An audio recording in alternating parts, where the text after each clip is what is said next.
Welcome to the deep dive. Let's take a moment. Really try and place yourself inside the therapy room. Not just the physical space, but, the feeling of it, that particular quiet. The intensity that can build. You notice those tiny shifts, right? The way a word lands, or maybe the weight of a silence. And think about those moments. Sometimes it's this incredible connection, other times it's just baffling misunderstanding. Moments that stick with you long after the patient leaves. What is really going on there? And those depths. Today we're diving deep into empathy, specifically empathy in psychoanalytic treatment. I want to be really clear right up front. We're not talking about some fuzzy feel-good idea or, just being nice. Our mission here, especially for you, our listeners who are early career psychotherapists, is to really explore empathy as a sharp, precise clinical tool, a specific way of knowing. And we'll be looking at it mainly through the lens of Heinz Kohut's thinking. That's exactly right. The sources we're drawing on today really get into Kohut's core ideas about empathy, and they help us see it less as just, a personality trait, and more as a deliberate method, a systematic way of working that's actually central to the whole therapeutic process. Grasping this, I think, can genuinely shift how you approach the work you do every day. Okay, so let's really try and unpack this then, because empathy, especially in our field, in psychoanalytic circles, it gets misunderstood a lot, doesn't it? It's way more than just sympathy. We're trying to echo what you think the patient is saying. So if it's not that vague stuff, what is empathy in this Kohutian sense? How did he define it for us clinicians? It's a great starting point because Kohout offered a very specific, almost technical definition. He called it vicarious introspection. Now, just that phrase itself, vicarious introspection, tells you quite a bit. It's not about projecting your own feelings onto the patient, and it's definitely not about losing yourself in their emotions either. Instead, think of it as a disciplined way of observing. You deliberately, temporarily place yourself inside the patient's subjective experience. Vicarious introspection. I like that. So it's not feeling for them, but attempting to feel as if you are them. Is that closer? Precisely. Kohout talked about it as a state of immersion. You're trying to experience the world as if you were the patient. But, and this is absolutely critical, is the discipline part, you do this without losing your own self, without losing your professional stance, your objectivity. It's like a temporary visit into their inner landscape. The whole point is to understand their inner experience, their subjective reality, and what Kohout called their self-state. Which is really about, how they feel internally organized, how cohesive or maybe fragmented their sense of self is in that particular moment. Yeah, I sometimes picture it like you're using your own self as a kind of highly tuned scientific instrument, a probe, maybe. You're using your own capacity to sense and feel, to gather data, information about someone else's internal world. It's less about what they went through and much more about how it feels, how they experience it from the inside. Does that fit? Absolutely. That analogy works well. It's a kind of self-observation, but it's always directed towards understanding the other person. And this is why drawing the line is so important, distinguishing it from sympathy, or what we sometimes call identification, where you might genuinely merge with their feelings, potentially blurring those necessary boundaries. Empathy, as Kohout saw it, is controlled. It's temporary. You go in, you observe, you try to understand, but you always come back to your own professional, objective viewpoint. That distance, that ability to return, is crucial for it to be a useful clinical tool. Otherwise, you risk getting tangled up, maybe projecting your own stuff, or just becoming enmeshed, which ultimately doesn't help the patient move forward. Okay, so it's not this warm, fuzzy, constant state. It's a disciplined method. A way to gather information. And this, I think, is where it gets really, really interesting for us clinicians in our actual sessions. If empathy is this data gathering tool, this vicarious introspection, how does it actually work when you're sitting there with someone? Is the goal to find quick answers, jump to interpretations, or is it something more foundational? Oh, it's profoundly foundational. And yes, almost always slower than we might initially think or want. Empathy, in this Kohutian framework, it's the primary way we listen. It's the attunement that has to happen before any meaningful interpretation can even land. It's about creating the conditions, the space for the patient's subjective reality to actually emerge and be seen. It's how we gather the crucial data about their internal organization, their self-cohesion.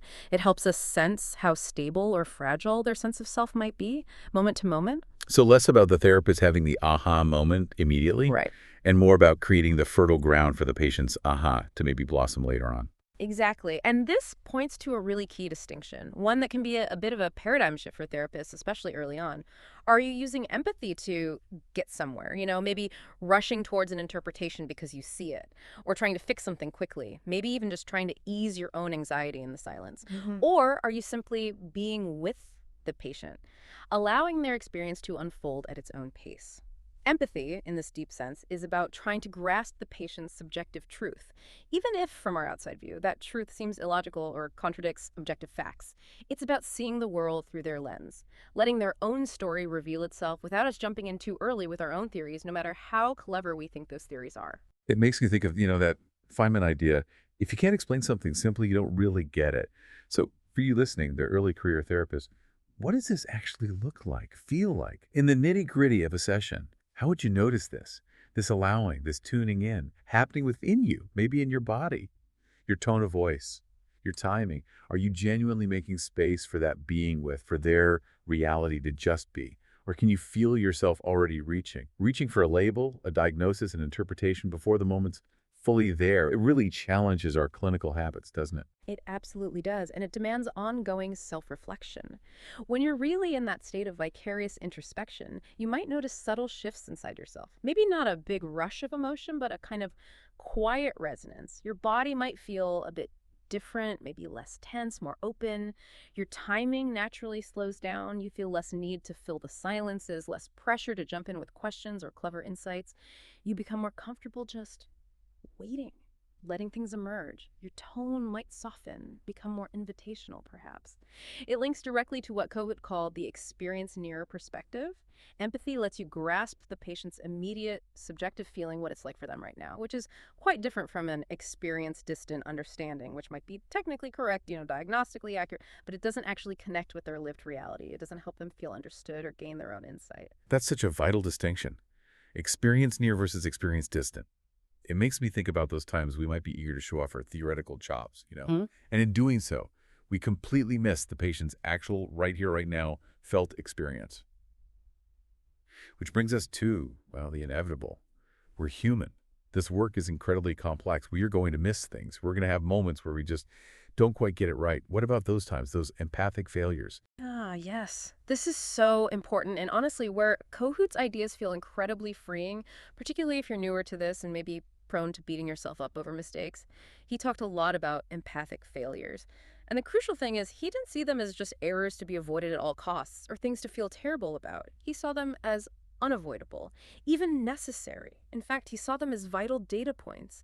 Each failure tells you something incredibly important about the patient's vulnerabilities, about their unmet self-object needs, those fundamental relational needs for mirroring, idealizing, and twinship. So the therapist's ability to recognize the failure, maybe even acknowledge it, and then understand why the empathic connection broke down right there. That process itself is key to therapeutic progress. It's where the gold often lies, actually. The failure itself illuminates the path forward. Wow. That's a really powerful reframe. I think so many of us carry those moments, where we replay something and cringe, wishing we'd said something different or stayed quiet. But thinking of them as data, that feels genuinely liberating. It shifts the pressure from, I have to be perfect, to, I need to be present and learn from this. It puts the focus back on the patient's emerging needs, not just our performance. Okay, let's try and make this more concrete, maybe with a quick story. Let's imagine a fictional therapist, Dr. Moore Almonds. So Dr. Moore Almonds is working with a patient, an adult, who's generally quiet but also highly verbal when they do speak. The patient starts sharing a story about being bullied as a child, but the delivery is flat, almost academic, like they're reciting facts from a history book, not reliving an experience. The effect is just missing. Right. And in that moment, Dr. Almonds feels that pull. It's a very common, understandable impulse for almost any therapist, right?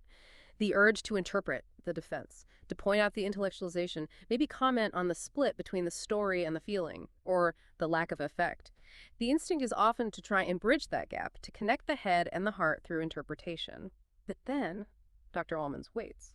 She pauses. Instead of jumping to interpret the intellectualization or naming the defense, she lets herself feel into the space. She senses something else flickering underneath the words. It's not even a strong emotion, maybe just a deep, almost silent sense of loneliness. a feeling of something profoundly missing in that childhood experience the patient is describing. She doesn't rush to label it loneliness. She doesn't formulate it into a neat interpretation about defenses against dependency needs or anything like that. Instead, she allows an even longer pause, lets the silence stretch just a bit. And then she says something very simple, but aimed right at that felt sense. It must have been so quiet inside you back then. Oh, wow. Yeah. I love that, listeners. That wasn't an interpretation of why they were being intellectual. It wasn't pointing out the defense mechanism itself. It was a precise, empathic resonance with the internal state she sensed underneath.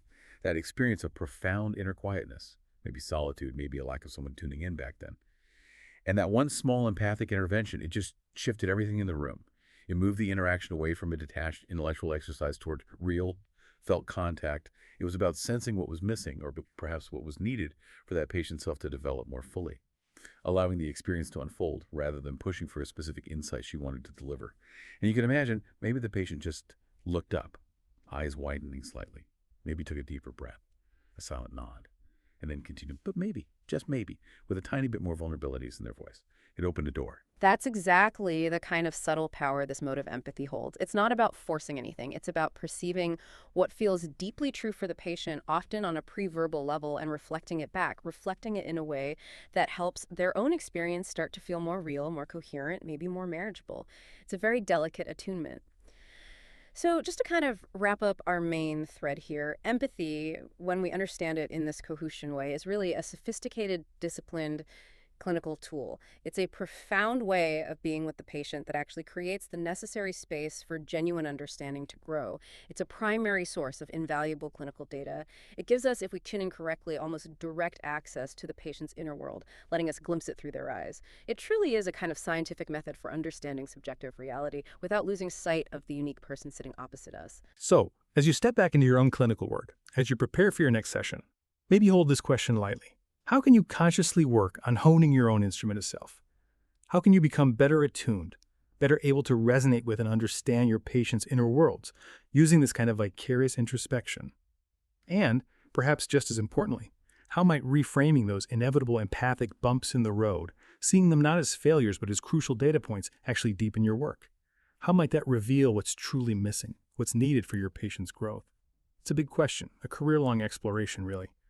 But the clues, the answers, they're always unfolding right there in the room. Keep listening, keep tuning that instrument.